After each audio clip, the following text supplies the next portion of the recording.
You know, they just don't build them the way they used to. That's something I hear all the time when it comes to real estate. And you know what? It's a pretty damn good idea that they don't build them the way they used to, because the way homes are built today are by far superior than the way they were built years ago. Hey everyone, I'm Chris Nelson, the team lead of the Nelson Home Group, helping buyers and sellers achieve their real estate goals here in the greater Philadelphia area. And today, I want to help you understand or unpack maybe some of the pros and cons if you were thinking about buying new construction. Now, if you've been to the channel before, welcome back.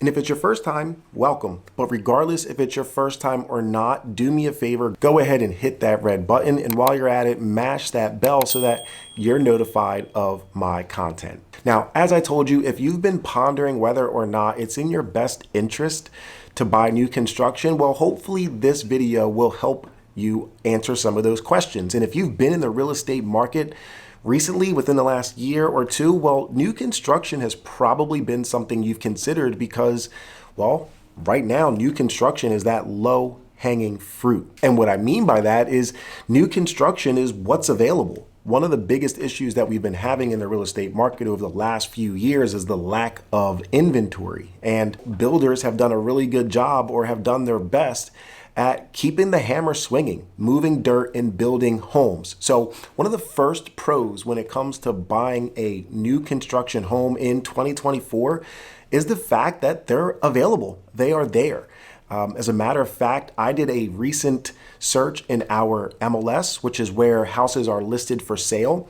And of all the homes in Montgomery County, currently they were showing about 800 active homes for sale. And of those 800 homes, roughly 1/3 of them were labeled new construction. What I want for you to think about is not every new construction home actually gets listed in the MLS. Generally, what builders do, and specifically the bigger builders that are building developments at a time, they will generally list a handful of homes. To give you an example, a development right here in my very own backyard was built with over 300 homes in that development. Now, of course, every home that settled was put in there as a sold home, but not every property was listed as an active home. The builder that I'm thinking about actually picked a few homes and a few different designs at a few different price points and put that in the MLS. And what that does is it allows for the builder to get the word out. Hey, here's what we're building. Here are some of the options, and here are some of the price points. But of that 300 and some odd property development, again, only a handful of them were listed as an active property. So where I'm going with that is, out of the 1/3 of homes that are showing as active new construction in the MLS, I would guarantee you that there are significantly more homes available for you if you are considering new construction right now. Now, before we go any further in this video, I want to point out that if you are a buyer and you have questions, well, this is where our free buyer guide comes into play, and it's available to you for free, as I mentioned. And all that you have to do to download the guide is visit the description section of this video, and you will see a link. Click the link, fill out a little bit of information, and that buyer guide is yours for free. So moving along with the pros, the next thing that comes to mind is the customization. Generally, new construction homes allow for you to have some type of customization. Now, depending the type of home you are building, whether it is a fully customized home or it is a prefab home or whatever, there's several different types of new construction properties that you can buy. But again, generally there is some type of customization. As I mentioned earlier, builders generally will put in different designs or floor plans when they go to list their home in the MLS. So with that being said, generally part of the customization is picking which floor plan would best suit your living needs. Some builders will not only offer you different layouts, they will also allow for you within reason to alter some of those layouts. But let's just say that you can't go ahead and actually revamp your entire layout. Even if you are subject to less customization, there are still things that you will get to customize. And some of those things that you'll get to customize will be things like your floor finishes, your light finishes, or even the paint choices in some of the rooms. So again, the fact that you get to customize, whether it's a lot of customization or a little bit, you do get to customize your home. Now, newer construction also offers newer amenities. And these newer amenities, like newer HVAC systems, new plumbing systems, will generally operate at a more efficient level, which will improve your quality of living, well, meaning it's a little bit more comfortable for you in your home. But it can also be reflected in your utility bills.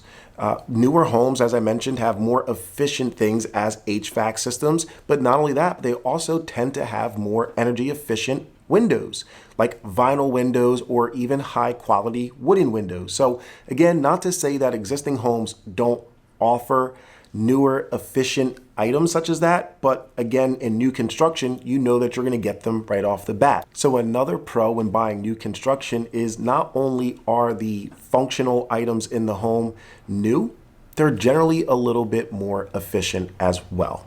And with that, if they're a little bit more efficient, then obviously that ties into some savings, which brings me to my next pro.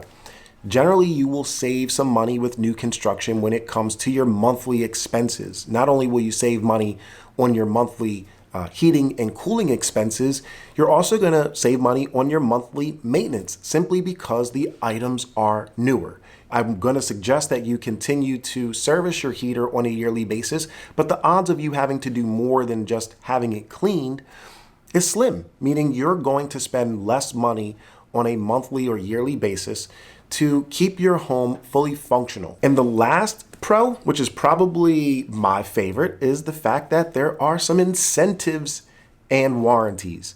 As I mentioned in the previous pro, a lot of the stuff that's going to be in your home is new, but that doesn't mean that it's not going to, at some point, prove to be defective. And when you buy new construction, not only do you get the manufacturer's warranty, but you also get a builder's warranty. And when you're a new homeowner, having those warranties creates a peace of mind. You can also go a step further and buy your own third-party home warranty, but for the most part, it's not necessary because, again, the builder is going to stand behind what they built. And there's also the manufacturer's warranty on all of the newer mechanics in your home.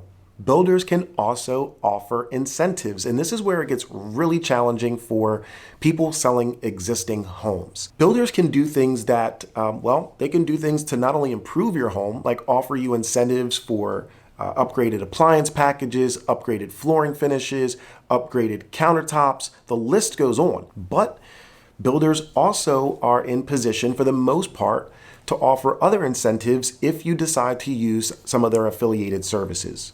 Most builders, especially the bigger builders, are going to have an in-house lender and also a title company that they are affiliated with.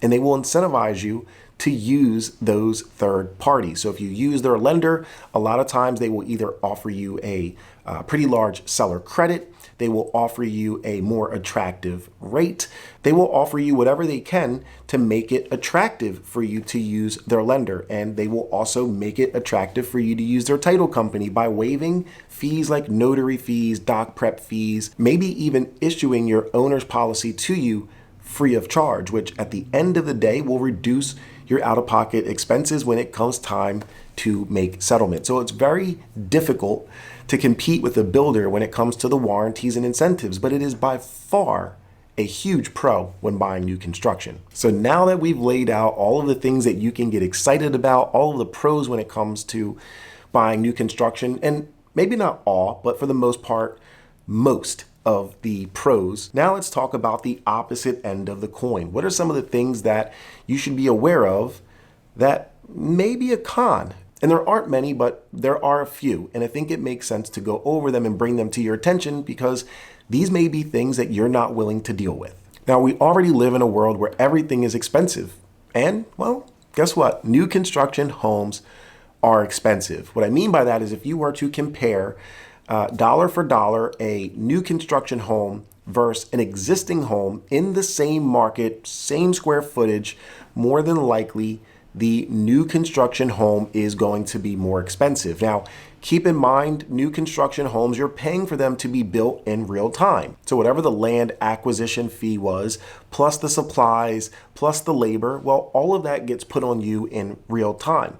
As opposed to buying an existing home, when those houses were built years ago, labor costs were cheaper, supplies were cheaper, and so forth. So at the end of the day, you need to be aware that new construction will probably hit your pockets a little bit more than existing homes will. Not only that, but you can't really negotiate with the builder when it comes to pricing. Unlike existing home sellers, they kind of have it in their mind. Well, at least in most normal markets, they have it in their mind that they're going to need to negotiate. They're going to need to figure out a comfort zone between where they want to be and where the buyers are willing to be when it comes to a sale price. But with new construction, it's a little bit different. New construction prices generally do not go down, they go up. And to be honest with you, new construction is also cheaper to buy earlier on in the phase before they even start building any homes. When it's a pile of dirt, that's usually when it's the cheapest for someone to buy a home in a new construction development. And a lot of that has to do with the fact that A, people aren't visionaries. You're asking for someone to give thousands, hundreds of thousands of dollars for a product that they really can't see. You might be able to see it on paper or online, but when you're standing at the site and you're saying, this is where my house is going to be, you're not able to envision it. You don't know where the street's going to be, the sidewalk is going to be. So because of that, the builder is going to incentivize you. Not only that, but when you're buying into a new construction development, there's a little bit of an inconvenience. You are going to be inconvenienced by the sounds, the trucks, the construction workers, the dirt that comes with the construction, and you might have things like an unpaved road for quite some time. So because of that, it's generally a little bit less expensive up front to buy into a new construction development. But moral of the story, and probably the most impactful con, is that you can't negotiate, or there's very little room to negotiate when it comes to the pricing of new construction. If timing is of the essence, well, new construction may not be for you. If you're buying a home that's new construction, that's already built or almost done being built, then maybe this doesn't apply. But if you're buying a home in a new construction development and they haven't broke ground or they haven't started framing or any of those moving mechanics, then the date that you expect for the keys to be delivered may not be the date you actually get the keys. And it may not be a day or a week delay. I've seen new construction settlement delays take several weeks. I've seen some take several months. And things that delay a new construction build, such as weather or supply chain issues, generally aren't the fault of the builder. And what I mean by that is you can't hold the builder accountable for those delays. So it can be a really tough situation and maybe even create a scenario where you have to consider temporary housing based on where you're moving from before you move into this new construction property. But at the end of the day, if timing is of the essence, then you may want to use just a little bit, just a bit of caution when it comes to new construction. Now, no one likes hitting cost, especially me. I want to know up front, what is it going to cost me? But when it comes to new construction, there could be some things or there could be some cost that I'm not going to say are hidden, but maybe you aren't thinking of. As I mentioned earlier, builders have the ability to incentivize, and they will generally incentivize you by adding things like a deck or a light package or some of these other bells and whistles to your property. But they don't always do that. And for the most part, things like decks or upgraded granite quite often are expenses that you may not be considering. So when you are buying new construction, it's imperative for you to think about or ask about all of the additional cost that may be affiliated with you getting that home the way you want it to be, because it may not be in the contract for you to have all of the things that you saw in the model home. But if you're not expecting it and you really want that deck or that landscaping package, those hidden costs or unforeseen costs could really be a point of contention. And last but not least, let's talk a little bit about real estate taxes.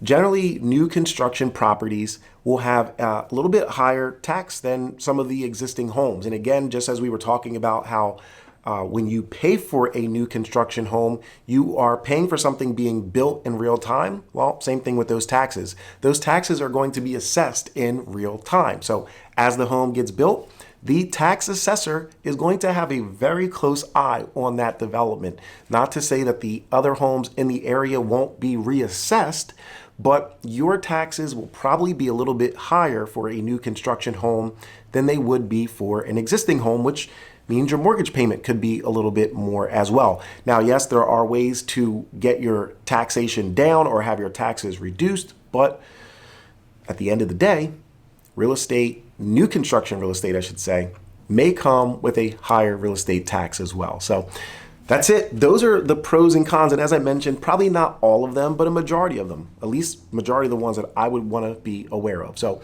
if you have any questions about new construction or existing homes or anything real estate related, do me a favor and let me know. Once again, I'm Chris Nelson, the team lead of the Nelson Home Group, helping buyers and sellers achieve their real estate goals here in the greater Philadelphia area. And until next time, take care.